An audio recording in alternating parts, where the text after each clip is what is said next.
అసలు సోనియా గాంధీకి థ్యాంక్స్ చెప్పాలనే ఆలోచననే మిమ్మల్ని ఇక్కడి దాకా డెఫినెట్గా అదే ఇష్యూ. ఆ ఒక్క మాటతోనే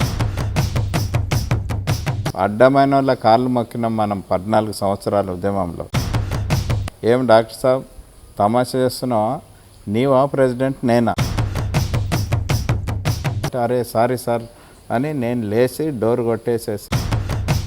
కేసీఆర్తో ఎమ్మెల్యేగా పనిచేశారు, మినిస్టర్గా పనిచేశారు, కానీ ఆయన గురించి ఆయన ఆలోచన విధానం గురించి మీరు పసిగట్టలేకపోయారా? కేసీఆర్ది ఒక గుణం వాళ్ళ భార్య కూడా గుర్తుపట్టలేకుండొచ్చు నాకు తెలిసినంత వరకు. తెలంగాణ వచ్చిన తర్వాత ఆయన ముఖ్యమంత్రి అయిన తర్వాత టోటల్గా ఆ క్యారెక్టర్, ఆ రోజున్న కేసీఆర్ క్యారెక్టర్ వేరు, ఈ రోజున్న క్యారెక్టర్ ఎనిమల్ కంటే అధ్వానంగా మనిషిని గుర్తుపట్టలేని పరిస్థితులలో ఆయన బిహేవియర్ ఉన్నది. మరి తెలంగాణ వచ్చిన తర్వాత కేసీఆర్తో పని లేదనుకున్నారా, లేకపోతే ఆయన నాయకత్వం ఇక్కడ చెల్లదనుకున్నారా? ఆయన చెల్లదనేది ఏం లేదు. ఒక్కసారి విభేదించినాక ఆయన దగ్గరికి పోయే ప్రయత్నం నేను చేయలే. కలిసిపోదాం రా, మనం అభివృద్ధి చేసేది ఉన్నది, మనం అనేక సార్లు ఈ అభివృద్ధి గురించి తెలంగాణ బాగు గురించి మాట్లాడినాం. కేసీఆర్ ఎలాగూ టీఆర్ఎస్ని కాంగ్రెస్లో విలీనం చేస్తారు, అప్పుడు ఎలాగూ తర్జన భర్జన పడాల్సిన పరిస్థితి ఏర్పడుతుందని ముందుగానే కాంగ్రెస్కి వెళ్ళి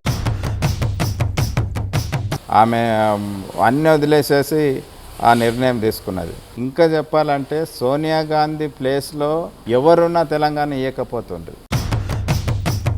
కేసీఆర్ సీఎం అయిన తర్వాత ఆయన మిమ్మల్ని పిలుస్తారని అనుకున్నారు? అసలు కూతురు పెళ్ళికి ఇన్విటేషన్ ఇచ్చారు కదా, మీకు అంటే ఎటువంటి రెస్పాన్స్ రాలేదు.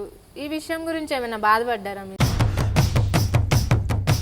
నేనేం బాధపడలేదు, నేను పిలుస్తారని అనుకోలేదు.